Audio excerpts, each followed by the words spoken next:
Half Bad by Sally Green, published by Penguin Books. The novel is about a young witch called Nathan.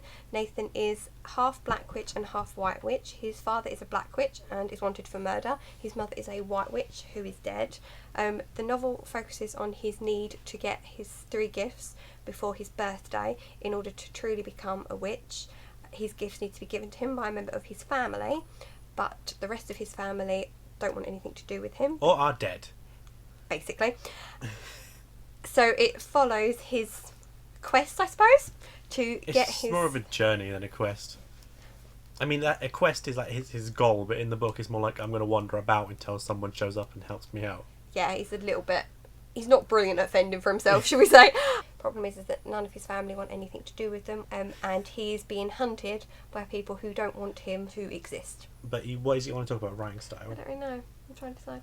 Well, writing style is the big thing because it starts with a point of view chapter written in the second person, which is you are this, you did that, you're feeling this, as opposed to the rest of the book, which is first person. So it's actually quite a jarring introduction. It's actually quite visceral as well because you are out of your comfort zone, and as you slowly regain it, you are also absorbing all of these facts about the character. So it's actually quite a sly way to introduce you to him. I agree. I think it works well as well because you're not really expecting it. It's quite rare to pick up a young adult novel and suddenly be thrown into a second person introduction, particularly when you're not really told very much about the beginning of the novel anyway. Looking at the book itself, it doesn't have a blurb or a particularly helpful blurb. I think the blurb is a grand total of 15 words long, and because of the design of the cover of the book, there is no indication as to what exactly it is about. Yeah, for anyone who actually owns the physical copy, you'll see the half bad cover is repeated in black on the front and white on the back, and the blurb is literally, I think, 4 pages into the back of the book, and it's very short. It says he's half white witch, half black witch, his mother was a healer, his father is a killer, he's wanted by no one but hunted by everyone. So they give you the setup, but they don't actually give you anything else. No, all you know is he's a witch, and the way the novel is told is actually you're placed in one setting and then it goes back to find out how Nathan is actually put in that setting. So when the novel starts, it's not really a flashback because it's not sort of told in that style, but it sort of goes back in time to show you how he gets to be where he is when the novel starts. It's weird because it sort of catches you up. It's like that thing at the start of television. It's like, this is what happened last week on Half Bad. So you get that and it actually moves forward, but I think a good chunk of the book is actually summing up his life, isn't it? Yeah, it does. It is quite good in actually giving you a background to his story. It's not... Yeah, the background doesn't feel forced. It's still quite pacey. There's still a lot going on. It's like I'm looking at 100 pages in and we're still on his background.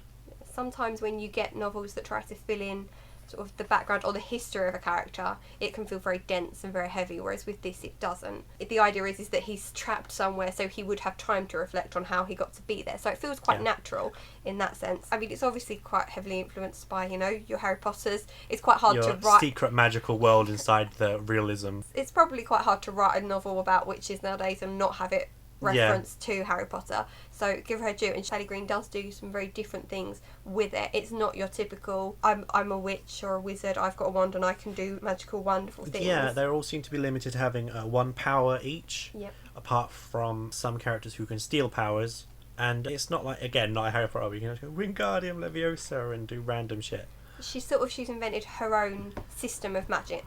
She's invented her own caste system as well, because it's borderline a racism allegory. Oh yeah, definitely. The fact that, the black witches are the bad ones and the white witches are the holy saint ones who are thought of to be brilliant, but as with most other things, kind of not really that great under the surface. It's quite good in the fact that it touches on sort of a lot of different aspects. You've got sort of Gabriel, who's in there as a gay character.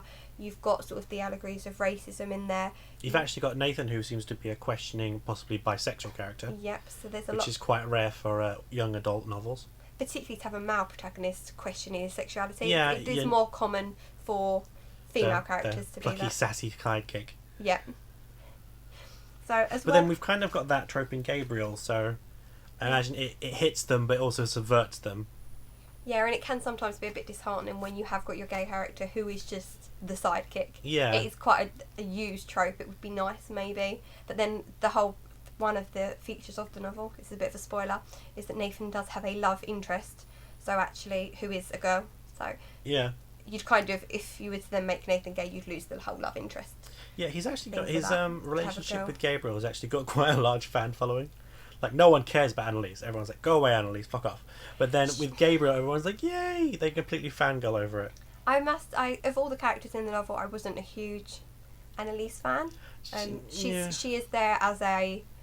Cookie cutter love interest. Yeah, she is there as the love interest compared to the other characters who feel slightly more fleshed out. Hopefully, in the next novel, you may well get a slightly more of a progress in her. There is another... When I was actually reading it, when I was thinking of Annalise, I often saw her as Princess Peach from Mario. And actual spoiler, she gets captured like Princess Peach in Mario. So I was like, accurate. You do read the novel sort of kind of expecting something to happen to her. Yeah. You can sort of feel that's where it's going. But I think that works in a way, because then at least you're led down a path, but you don't know where the path's going to go. It twists a lot. It's very clever in sort of like subverting your expectations. Yeah. Quite a big spoiler is that towards the end, Nathan does meet his father, who he hasn't met before. Who just happens to come upon him by having followed him, not by Nathan's actual competence. But his appearance is... I think it's what it needs to be. Because I think Yeah. actually the part of the build-up of the novel is the fact that he doesn't know his dad, he hasn't met his dad. So actually obviously you do then expect to meet him, which happens, but I think it is good that he is sort of kept in shadow, and all that Nathan really knows about him, he doesn't actually know for himself. He knows from other people. He's kept shrouded in mystery, which I like. I like a bit of mystery. Yeah. It makes you want to sort of read on, because actually there is obviously a follow-up. There is a sequel to the novel.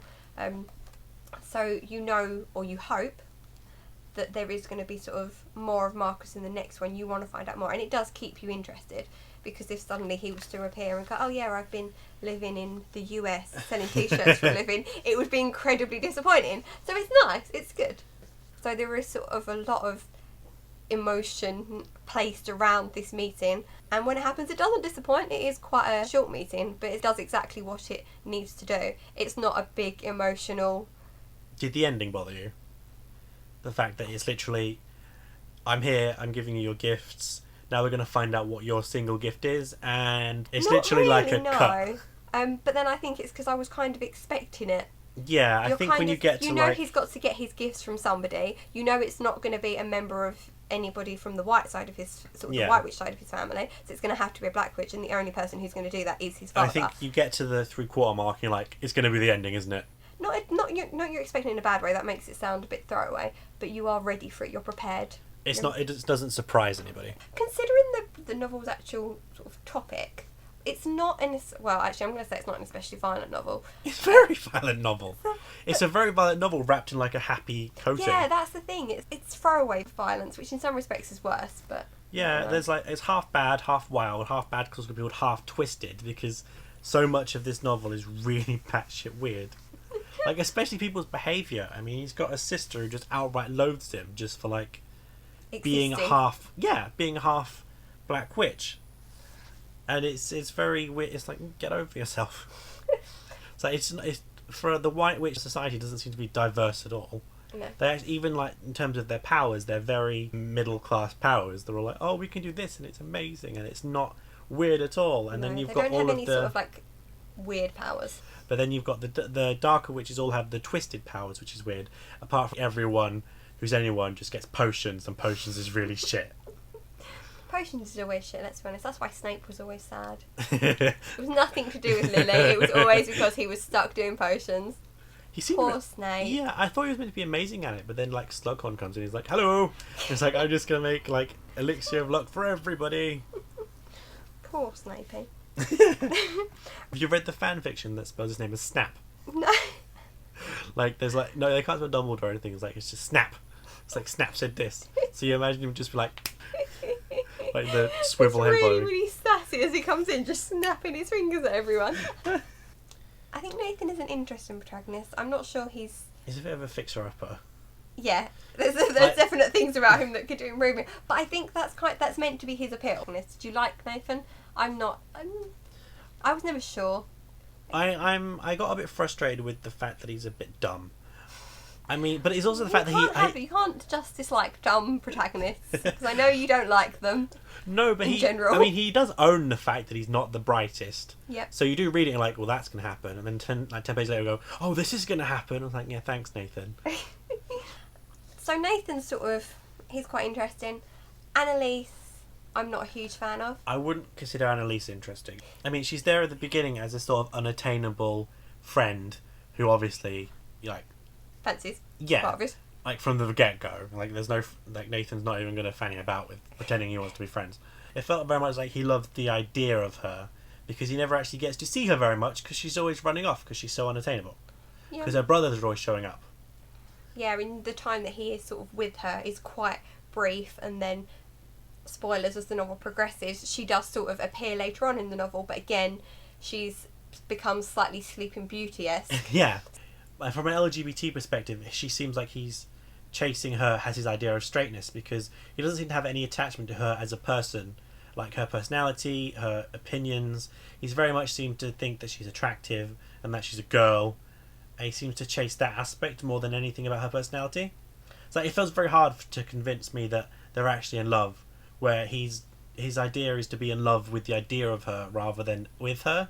You very rarely get the idea that, other than like the cookie cutter things of she's very kind, she's very nice, you don't actually get the idea that he knows who she is. That, or she's just a really boring person. He's got really low standards. I think you do get the idea of who she is in the films, but it just seems very disappointing that there's never sort of anything more for her. She never really sort of like fights for herself. Yeah. She doesn't really stand up for him.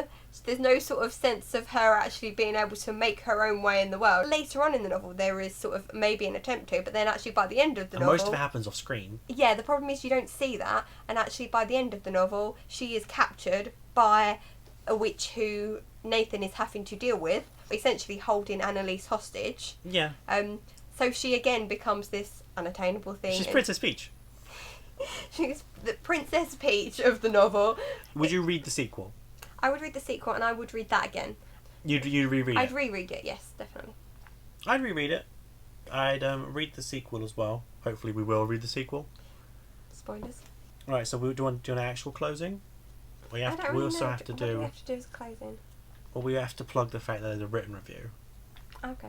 If you'd like to learn more about the novel, please have a look at our written review, which will be posted below this video. Have a lovely evening.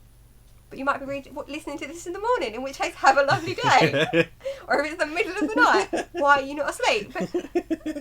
Whatever I say is good evening is going to be proper awkward. So. No, it's like, please click on the annotation on the screen to read our written review. It covers some aspects we might have forgot to mention. It also covers both of our perspectives without us interrupting each other, as we tend to do.